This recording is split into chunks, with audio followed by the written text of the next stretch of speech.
Boxing fans all over the globe, all over the universe. Today I'm here to speak about the recent boxing match that we had in Las Vegas, which you guys saw. The injustice of Las Vegas, the disrespect of Las Vegas towards one of our greatest fighters in the history of boxing. But I will not disrespect the Haney family. The young champ came out there, he did his job, but I would like to give the credit to Big Bill Haney. You are a great tactician, Bill Haney. You are a great tactician. Folks, I watched this entire match with a high anticipation. As you guys know, I said in my previous podcast that I wanted a nice 12 decisive rounds. But 45 minutes before the match itself, I was watching Oscar Valdez deliver a performance of a lifetime against Mr. Valdez. No disrespect, Mijo, you performed well. Except Oscar Valdez is a level above you. And he deserved to get that title shot next. And Oscar dominated Valdez for, it was 10 rounds. And he dominated this kid for 8 rounds, especially the last 6 rounds.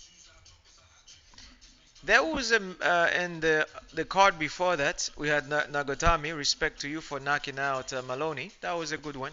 Knockout candidates for knockout of the year with that nice left straight flush right down the pipe, using the momentum against the opponent. Nice win for you, and respect. I had it wrong because I thought Maloney was going to take you out. But moving on to the co-main event, let's discuss Oscar Valdez. The mental strength it took to come back after the loss against Shakur Stevenson a year ago. This man took 2 years ago. This man took, what was it, a year ago, I think. He took 13-month layoff. 13-month to recalibrate his mind to step back in the ring to challenge Valdez. This was an important fight. And I think that it was underrated the way people give this guy his propers. The amount of power shot that was being exchanged in the co-main event was ridiculous for all 10 rounds. Oscar Valdez, respecto, caballero, good job. And when it comes to now what we're here to discuss, the main event. Over the years, we noticed that boxing gained a bad reputation when it comes to judges and decisions. It's not the first time I've seen it. It's like a, it's like a, it's like this bad stench that we've had over boxing, this dark shadow that has followed not the promoters, not the boxers in the ring, but the judges. Now, after looking at this boxing match, the last 4 rounds, with the exception of the 12th and the third, this is how I saw the match. I don't know if this is the same boxing match the judges were watching. Round 1 went to Devin Haney. 2 went to Devin Haney. 3 was a draw where Lomachenko had the edge. 4 went to Devin Haney. 5 went to Devin Haney. Before the match, I said to myself, why am I feeling this way? There was a little glove dispute, and the lady from ESPN walked up to Bill Haney and asked him, "Is everything all right, Bill?" And Papa Bill responded, "No, we're good, we're good. It's just a normal day in the office. We're gonna adjust." And I said, "Man, it's gonna be an issue for Devin." But glove was not an issue at all. And on Lomachenko's side, Anatoly Papachenko, his father, who was there with him, as he's been by his side all his life, was very quiet because he knew Lomachenko was preparing something for Devin Haney. And I saw Lomachenko transform in that locker room before he step outside the locker room for the entrance walk.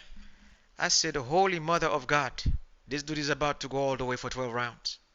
Normally, Lomachenko is a very patient fighter because at his age, he's fought some of the best fighters out there where win or draw, he's going to give you the best performance of his life. But at 35 years old, Las Vegas judges, if you had no shame, huh? No shame, eh? At 35 years old, after all Lomachenko has done for you guys, I understand this was a business decision, but you disrespected boxers. You disrespected boxing. You disrespected promoters. You disrespected guests who paid that money to they pay that money to watch this pay-per-view, but you disrespected them. I know you guys get this free pass to walk in the arenas, to sit down, grab your little pen, and then just sometimes you don't even watch the monitors, do you? I have a proposition for Las Vegas judges. If you're gonna judge boxing matches moving on in the moving to in the, moving forward, you will have to take your shoes and we're gonna have bear traps in front of your tables because you have to pay attention to what you're watching. We're gonna have bear traps. We're gonna have baby alligators and baby T-Rex with muzzle in their mouth. We're gonna rub your toes all the way to your knees with the barbecue sauce, just in case you're not paying attention. We're gonna have them set up under the table. When you are watching these boxers go at it in the ring, toe to toe, blow for blow, giving their sweat and their tears inside this ring. It's not the first time you've done this. Today I'm here to speak not on behalf of Lomachenko. I'm here to speak on behalf of the fighters like Marvin Hagler,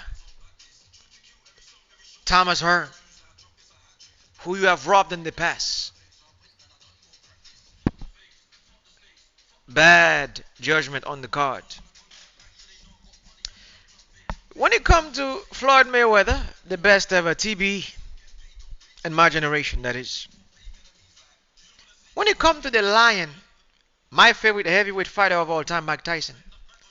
When it comes to Terence Bud Crawford, and my favorite boxer nowadays, Baby Sugar Ray Robinson Jr., alias Shakur Stevenson of New Jersey. Now I see why these guys don't like. And then don't forget Tank Javante Davis. I see why these guys don't like going to decisions. I said, is there something nasty within the boxer that make him so vicious, so cold-blooded, to knock out an opponent? And until I look at the work of the Las Vegas judges, if you notice in the UFC, Dana White don't like the Las Vegas judges. He have his reason. You guys have this bad habit, and don't forget Dana love his boxing. You guys have this bad habit. You do it every time in main events, especially in a fight like this, which was undisputed. For all the marbles, a crossword fight.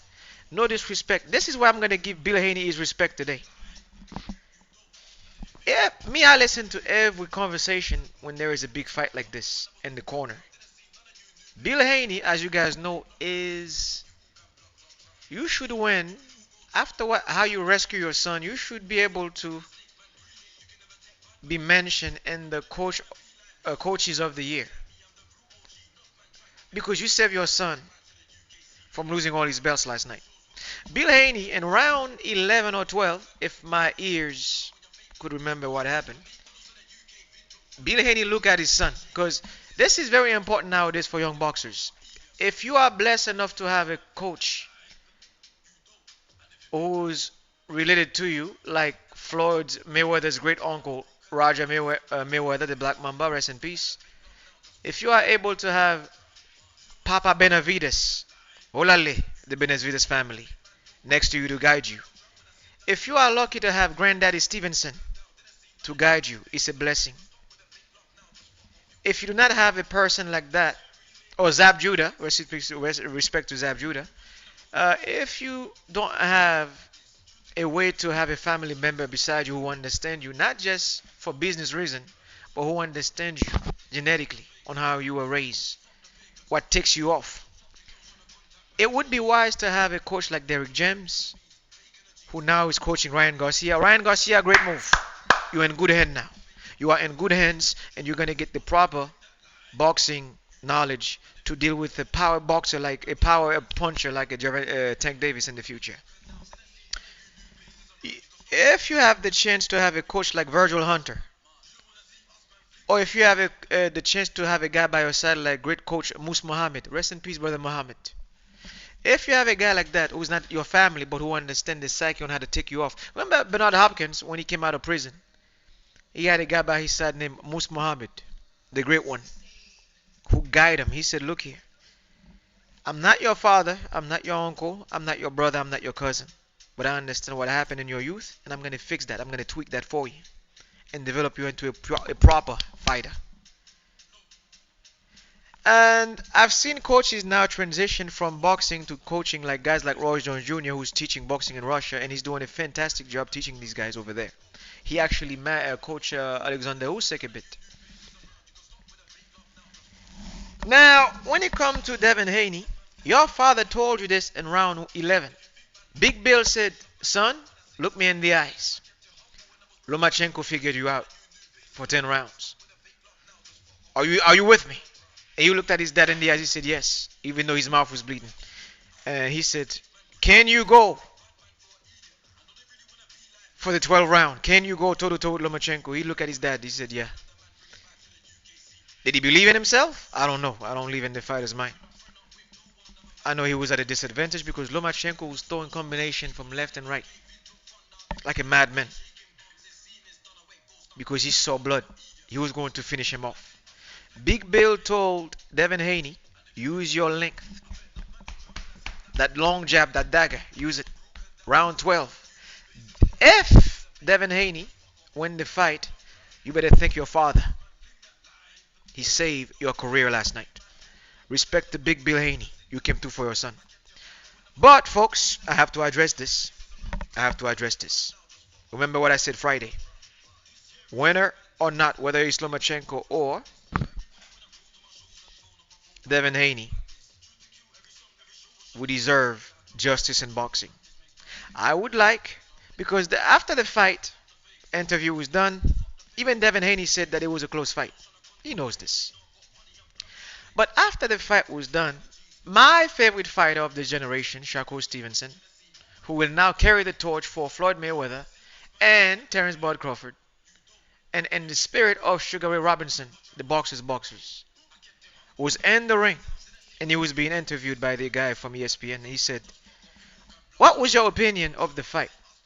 And Shakur Stevenson said, well, the fight went well, it was a close fight, but I have to say that the last 4 rounds, as we all saw it, there was a robbery done there to Lomachenko. If you know boxing, please go watch the scorecard, which I put on my Twitter page, and please do me a favor and rewatch the 12 rounds. And if you box, if you ever use the gloves, if you ever step in the square circle or the circle to box, or in the cage, you'll know what I was talking about. Las Vegas judges, please fix this. Now, they asked Devin Haney, who would you like to have next? As I expected him to do as a champ. He just gave Shakur Stevenson the cold shoulder for humiliation tactics. I have no idea why he did it. I was expecting him to stay in the ring to say, you know what, Shakur Stevenson, I accept your challenge. You know what, enough with the talk. Just like he did the fight against Lomachenko. Instead, he said this might be his last fight at 135. He wants to go up to 140 and 145 to fight Tank Davis. Young man, that's a bad move. After what Lomachenko rolled the clock back like he was a 25-year-old fighter last night. If you guys notice the clutch, where both were using their techniques in respect to both gladiators, and Lomachenko were using the head grab and then punching Haney in the backside, and Haney was doing the same. And then most importantly, Bill, again, I got to give the respect to Papa Bill Cheney. Uppercut to the body. That's one thing, Lomachenko, you have to fix that. I don't want Lomachenko to retire. The high guard. Please don't do that. You're leaving your torso exposed. And this is how Teofimo Lopez beat you in the pandemic and took the belts. If you're gonna, I don't want Lomachenko to retire. You have 2 more bouts in you. The only way you can beat Las Vegas is to abort this retirement talk. Please, Loma, I'm begging you, please. If you're looking at this nonsense video I'm doing, please, I beg you, you do not retire now. You have two choices. Now you can fight Teofimo Lopez, or you can fight Giorgio Cambosis from Australia. Either or, you beat them, you're gonna put yourself right back in the contention to fight uh, either Shakur Stevenson, Devin Haney, who is the reigning champion, or Tank Davis. Two fights. That's all I ask from you. Two fights. Two fights. Please do not retire yet. What you did last night was a work of art. You two pulled, and it is. This was the best boxing match I've seen in years, and I've seen some like heavy boxing matches. When it comes to the super lightweight and lightweight division, this was one for the books, folks. You will not see a match like this in the next. Probably the best you're gonna see in this decade. This was like Marvin Hagler versus Thomas the Hitman Hearn round one, the war. Round one, the war.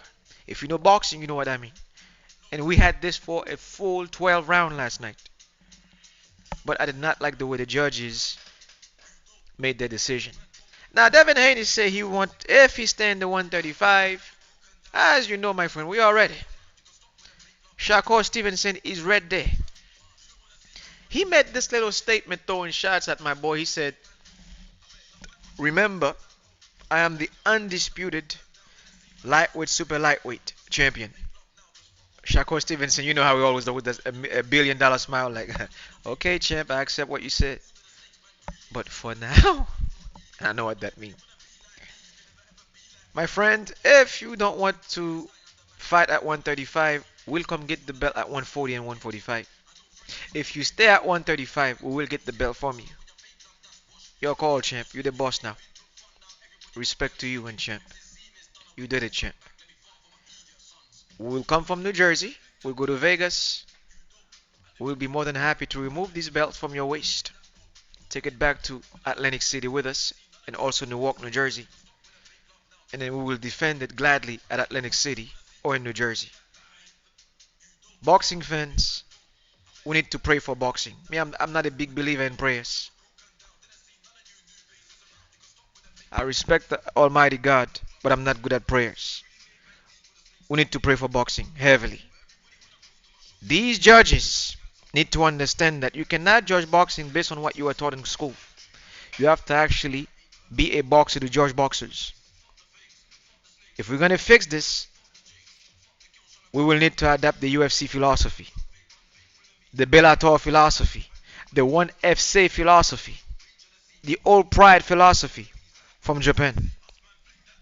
We will need to have experienced boxers behind these judges or judging the matches themselves to give these boxers the respect they deserve. Today, this is the end of my boxing report. I'm disgusted by these Las Vegas judges, as everybody is right now.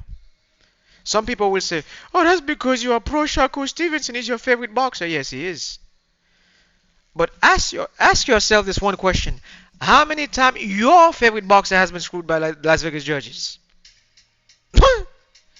My fighters take care of business when they get in that square to avoid these discussions. Folks, I believe this is the reason why Terence Crawford, his team, Errol Spence's team, they are taking so long before they put their belts on the line. They don't want to go to a decision to get screwed. I believe this is the same reason why, well, Tyson Fury's situation is about money. And so far, I don't know if you watched my stupid videos, but I think we are working towards progress right now. Stay tuned, folks. The contract's going to be signed. The Gypsy King said he's going to sign the contract. About time. It's about time the heavyweight division, the heavyweight divisions get what we respect, what we deserve to have. And for those of you who was watching the fights in Dublin for the DAZN boxing, I was disappointed a bit when Katie Taylor lost because another judgment decision that went wrong. Even though she's a defensive fighter with a lot of counter punches, we have to run that one back with Cameron. And congratulations to Cameron. That was a dominant 12 round by you because you stand in the pocket and delivered. And respect to, I forgot this father, this Rios, I believe. He was fighting against Curly. That was a nice victory. Good fight. And then, of course, this guy that looked like Country Nelson who got knocked out by this big Irish dude. And the first, it was my very first match watching that. That was a nice knockout. I thought it was Big Country to find out it was another dude. So, Kenny Taylor, chin up. And you will get your rematch and you activate your clothes immediately. And I hope that they don't pull it Las Vegas again. Because these judges, man, seriously, we're gonna have to fix this for the sake of boxing. That's all I have for today, folks, and I will see you guys next weekend. And God bless, inshallah, and again, Devin Haney, as we do in the Aikido tradition. You are the champion. Long live the champ. For now, give us our title shot. And that's all I have to say for today. Thank you.